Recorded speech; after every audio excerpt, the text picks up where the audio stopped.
Palalim. Nanang palalim ang nararamdaman ko. Pero palayo ka naman ng palayo. Paano pa ko lalaban kung ikaw mismo ang sumusuko? Hindi ko na alam kung nasaan pa ba ako sa puso mo.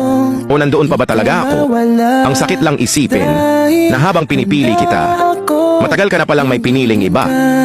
Tungtong sa una lang pala masaya. Akala mo tungtong sahur?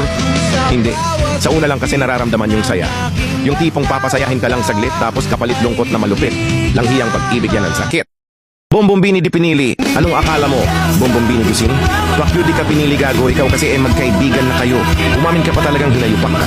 Nasa iyo na pinatalo mo pa? Ayan, hahaha. Maga masasayang araw nyo na wilang. Sa wala, araw ko po same surrender na nasasaktan nako. Chimpanzini di pinili? Ang sakit no? Yung taong mahal mo may mahal ng iba?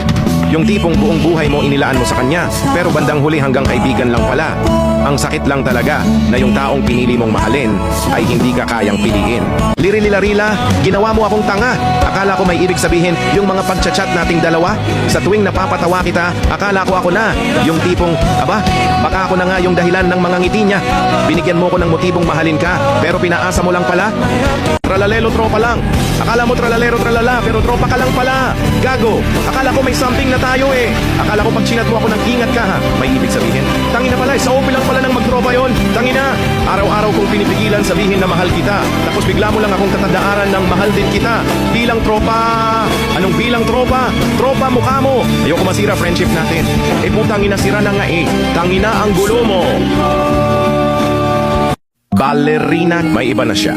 Akala mo ballerina cappuccina. Mali dahil may iba na siya. Ang sakit no?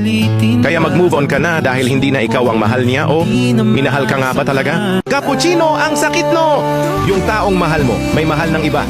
Yung pakiramdam mo sa kanya umiikot ang mundo pero sa kanya kaibigan ka lang.